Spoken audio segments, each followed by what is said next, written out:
La rançon de la gloire. Tout le monde y goûte. Même, finalement, les Panthers de la Floride. OK, il est beaucoup trop tôt pour affirmer que le chat sauvage est dégriffé.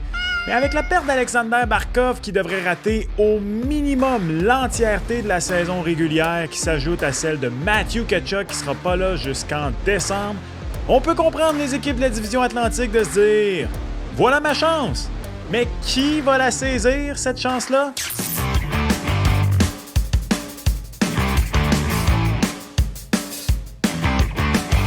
What's up tout le monde, c'est ton boy Max. Le ciel est tombé sur la tête des Panthers de la Floride alors que leur capitaine et meilleur joueur, Alexander Barkov, s'est blessé au ligament croisé antérieur et au ligament collatéral médian.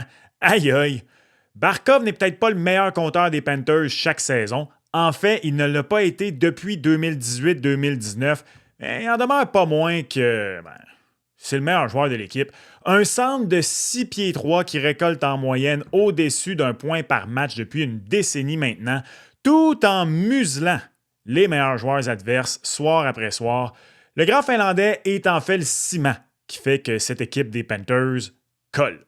Oui, Matthew Tkachuk et Sam Bennett définissent l'ADN du club. Sam Reinhart est peut-être honnêtement le plus talentueux du lot, offensivement parlant, et des joueurs de soutien de luxe contribuent à faire en sorte que la formation de la banlieue de Fort Lauderdale a des allures de dynastie moderne.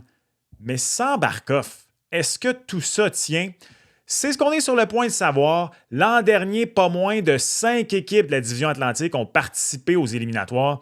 Est-ce que l'une d'entre elles saura profiter de la porte ouverte pour mettre un terme à la domination du sud de la Floride sur la division? Tout juste avant de poursuivre, salutations distinguées à toi, aventurier de l'Internet. Tu cherches du bon contenu sur les GAFA avec cette nouvelle saison de hockey qui commence. T'es à la bonne place. On est à moins de 2 semaines du début de la saison régulière de la LNH et on frôle les 22 000 abonnés. Peut-on atteindre les 22 500 avant le dépôt de la randelle pour la première rencontre du Canadien? Aide un créateur de contenu indépendant. Abonne-toi, c'est gratos, ça prend 0,5 secondes et si tu le fais pas, c'est correct. Mais sache que tu auras fait de la peine à Pikachu et ça. C'est chiant, ça, Stan, c'est chiant. OK, donc il faut commencer en admettant que malgré leurs 3 présences de suite en finale de la Coupe Stanley, en gagnant 2 au passage, les Panthers n'ont pas outrageusement dominé la saison régulière lors des 3 dernières saisons. En fait, ils ont gagné la division Atlantique en saison régulière à une seule reprise durant cette période-là. Les Bruins et les Leafs en ont chacun gagné une également. Ce qu'on va faire dans cette vidéo, c'est regarder chacune des formations de l'Atlantique et analyser s'ils peuvent, oui ou non, profiter des malheurs des Panthers pour peut-être se faufiler plus haut au classement que prévu. J'allais dire à tout seigneur, tout honneur, mais en fait... c'est l'inverse, là, parce qu'on commence par le bas. À tout fou du roi, le privilège de passer en premier sur la scène. Les Bruins de Boston ont, à la surprise générale, terminé bon dernier au classement de la division l'an dernier. Ça leur aura permis de repêcher James Hagens au 7e rang du repêchage. Honnêtement, tu peux faire pire que Hagens au 7e rang, d'autant plus qu'il joue dans la cour des Bruins à Boston College. Il y a une partie de moi encore qui se dit que qu'un joueur comme James Hagens, c'est pas l'ADN des Bruins, mais bon, ça veut absolument rien dire. Là. Les Big Bad Bruins, c'est pas tout le temps juste les Big Bad Bruins. Puis anyway, ça te prend des joueurs de talent, genre Pasta, au sein de ton équipe. Mais bon, je viens de le dire, de toute façon, James Hagens, il va être encore en NCAA cette saison. Donc pour les fins de cette vidéo, on ne s'éternisera pas sur son cas. Il ne jouera pas cette année. Ou sinon peut-être en fin de saison, mais peu importe. Les Bruins ont une particularité d'ailleurs. J'allais dire une particularité comique, mais c'est pas tant comique, là, c'est plus inusité. On a raté les séries à seulement 5 reprises à l'ère du plafond salarial. Les 2 premières saisons de l'ère du plafond salarial, donc en 2005-2006 et 2006-2007, on a fait les séries 7 ans de suite. On les a ratés 2 autres fois de suite en 2014-2015 et 2015-2016. Puis, on a fait les séries 8 ans de suite. Mais voyez-vous venir? Oui, les Bruins sont les pros du reset sur le fly. Et est-ce qu'ils vont donc à nouveau les rater 2 fois de suite et repartir sur une séquence? Ça va demeurer à voir. Si vous écoutez cette chaîne régulièrement, vous savez que je crois que les Bruins ont un noyau beaucoup trop fort en David Pastrnak, Charlie McAvoy et Jeremy Swayman pour rentrer dans une grosse reconstruction. Ceci étant dit, on a donné des mauvais contrats ces dernières années. Elias Lindholm, Malheureusement, Nikita Zadorov, à date, est parti pour être un mauvais contrat également. Je dis malheureusement parce que j'aime beaucoup Nikita Zadorov. Et ajouter à ça un drôle d'été 2025, si je suis poli, là, en fait, là, parce que j'aime vraiment pas l'été 2025 des Bruins de Boston. Je vais être plus surpris si les Bruins sont en série que s'ils sont dans la course pour Gavin McKenna cette année. Pour vous donner une idée, là. On a déjà bien débuté ce rebuild, reset, appelez ça comme vous voulez, avec Hagens, puis aussi Wilmore, choix de deuxième ronde, que j'ai pas du tout détesté pour les Bruins de Boston. Une autre bonne récolte, et ça pourrait à nouveau nous propulser vers une longue séquence, sans rater les séries. Je sais que ça fait de la peine aux partisans des autres équipes de la division d'entendre ça, mais que voulez-vous? Peut-être que le passé est garant du futur, sait-on jamais. Le seul problème dans cette optique-là, par contre, c'est que quand tu regardes les contrats des Bruins, on n'a pas grand joueur à se départir à la date limite. On ne pourra peut-être pas cumuler une panoplie de choix de repêchage. T'as Pavel Zacha, peut-être. Puis, même à ça, je veux dire, mes respects à Pavel Zacha, c'est un super bon joueur, un joueur que je prendrai à Montréal d'ailleurs, mais c'est pas non plus Sidney Crosby, par exemple. Je vous parlais de mauvais contrats. T'as Leder Lindholm, t'as Jeannot, Geeky, Zatorov. Ça, c'est tous des gars qui sont sous contrat pour au minimum jusqu'en 2030. Donc, est-ce que finalement les Bruins sont un petit peu pris? C'est ça la question. La réponse est qu'à date, on ne le sait pas. Peut-être. Puisque c'est les Bruins de Boston, qu'on a des attaquants, des bons attaquants, entre autres un des plus électrisants de la Ligue en David Pasternak, un vrai gardien de but numéro 1, qui va rebondir d'ailleurs cette année, j'en suis sûr, Jeremy Swayman. Un défenseur d'élite en Charlie McAvoy qui a eu des blessures ces dernières années, mais que je pense que lui aussi devrait rebondir. Je suis un de ceux qui peut voir les Bruins être dans la course cette année. Je pense qu'on est au mieux dans le ventre mou, je viens de le dire. Je les vois plus être dans la loterie. Pas le sommet de la loterie, ça se dit. Peut-être plus pull-off un Islanders qui sont partis du bas des équipes qui étaient dans la loterie pour aller repêcher Matthew Schaefer, qu'être en série, mais sait-on jamais. Oui, c'est une équipe qui pourrait bénéficier d'une potentielle saison plus difficile que prévu des Panthers de la Floride. 3 points devant les Bruins la saison dernière. Les Sabres de Buffalo. 14 saisons sans série. Mon Dieu que ça fait pitié à regarder. Puis, ajoutez-en une autre tout de suite. Je suis désolé, on ne s'éternisera pas sur le cas des Sabres. Par rapport à l'an dernier, on a perdu Cousins, bon, lui, c'était à la date limite des transactions, là, et J.J. Peterka. Puis, comptez-moi parmi ceux qui trouvent qu'on se retrouve perdant de ces transactions-là. Oui, l'acquisition de Michael Kesselring dans la transaction Peterka est sous-estimée. Josh Norris, c'est un bon attaquant. Quand il est sur la glace, va-t-il l'être? Ça, c'est une autre question. Il y a beaucoup trop de points d'interrogation à Buffalo. Et il faudrait beaucoup trop de joueurs qui prennent des pas vers l'avant. Zach Benson, Jiri Kulich, Owen Power, entre autres, pour que l'équipe devance les 2 Florides, les 3 équipes du Nord-Est canadien, les Bruins et les Wings. Honnêtement, ça fait beaucoup de monde à dépasser au final quand tu y penses. Le pire, c'est que sur papier, tu continues de regarder les Sabres, puis tu te dis, point de vue talent, tout est là. Mais non, s'il y a une équipe que je ne vois pas profiter de la situation, je suis désolé, ce sont les Sabres de Buffalo, parce qu'au-delà du talent, la culture de cette équipe est gangrénée. Il faut tout faire péter. Il faut secrètement espérer qu'on est chanceux dans notre malchance, voire notre misère, et qu'on repêche Gavin McKenna l'an prochain. L'équipe la mieux classée de la division Atlantique à ne pas avoir fait les séries l'an dernier. Les Red Wings de Détroit. Vont-ils finalement voir, eux, leur séquence, plus courte que celle des Sabres, quand même, il faut le reconnaître, sans série, prendre fin? L'acquisition de l'été, entre guillemets, pour y arriver, c'est John Gibson. J'ai toujours été curieux de voir ce que ferait Gibson derrière une formation qui lui donne pas tellement de travail en octobre, novembre, décembre. Puis quand je parle de tellement de travail, je ne veux même pas nécessairement dire de nombre de matchs. Là. Je parle plutôt de la charge de travail. Calvas qui en a vu du rubber avec les Ducks d'Anaheim dans les dernières années, John Gibson. Ça faisait en sorte que systématiquement, on dirait à chaque année, il s'effondrait passé Noël. Je claquais une mononucléose, au sens figuré. Puis ça fait en sorte que quand tu regardes ses statistiques à chaque année à Gibson, tu te dis, il me semble qu'il pourrait faire mieux, puis il le fait pas. Moi, j'ai toujours été convaincu que derrière une bonne formation, il aurait pu faire mieux que ça. On ne parle même pas de Carey Price derrière le Canadien, là, dans le sens où les Ducks, depuis que Gibson est là, la grande majorité du temps, c'est pire. Mais à 32 ans, est-ce que c'est trop tard pour lui? Est-ce que réellement il s'amène et il peut faire une différence pour quelques années avec les Red Wings de Détroit? Je sais pas.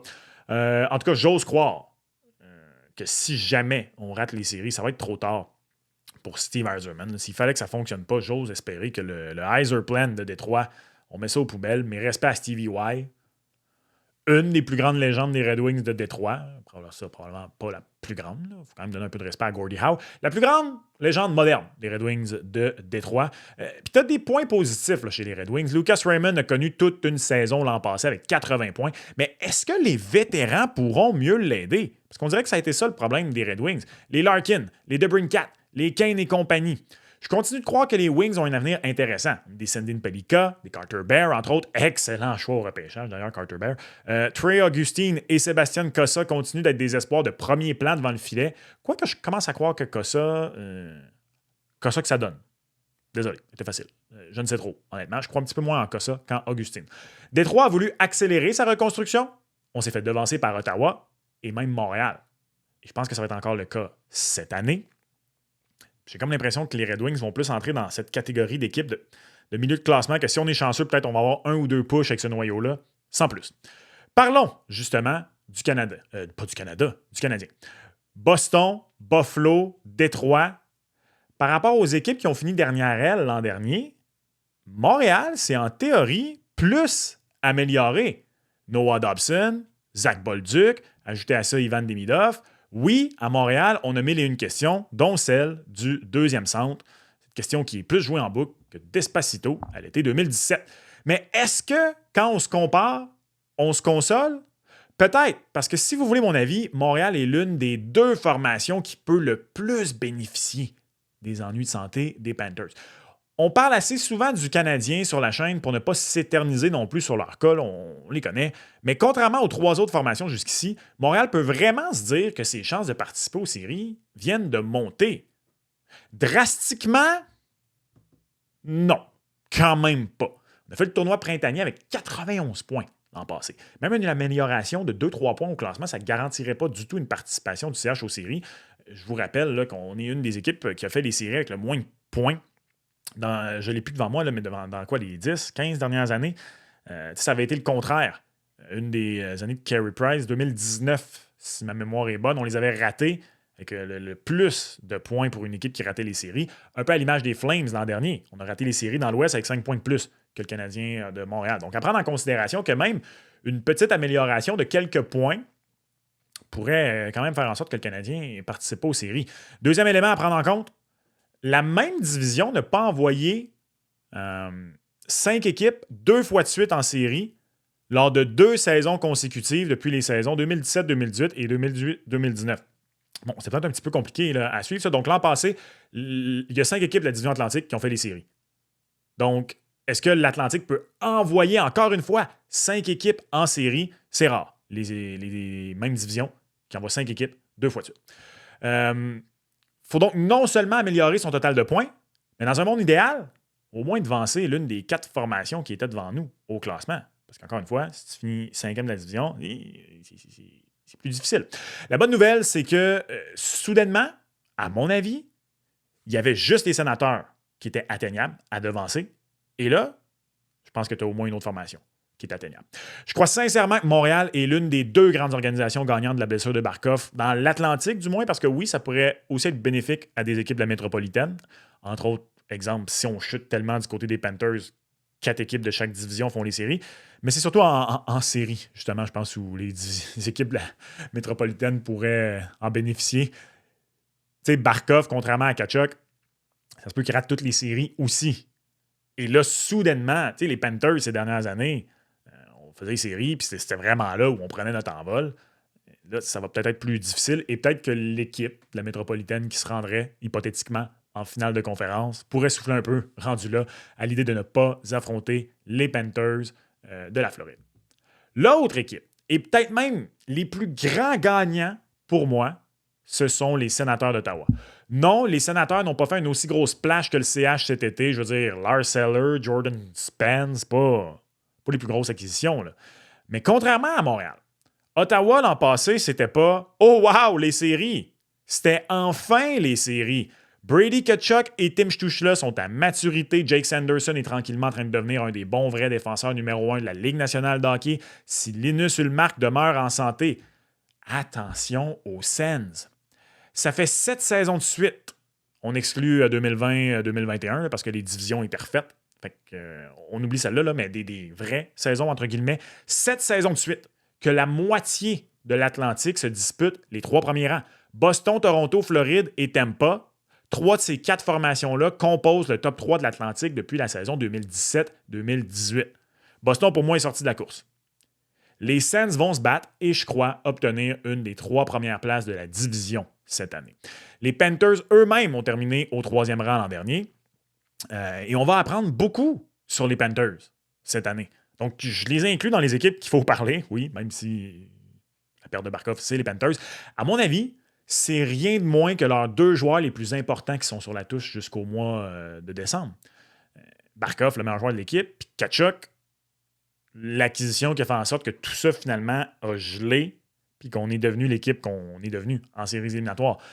Le problème, pour les autres formations, pas mal plus que pour les Panthers, on l'a appris il y a 3 ans maintenant, c'est que même s'ils sont loin en décembre, ils peuvent remonter, les Panthers de la Floride. Souvenez-vous, la première année justement de Matthew Tkachuk, le Canadien avait le premier choix des Panthers cette année-là, puis on se disait « Ouh, on va peut-être avoir 2 choix au repêchage à la fin du mois de décembre. » Mais si en l'absence de Tkachuk et Barkov, on débute mal, est-ce qu'on va pouvoir revenir? Si on est loin du portrait des séries début janvier, Tkachuk revient, mais là, en plus, sans Barkov.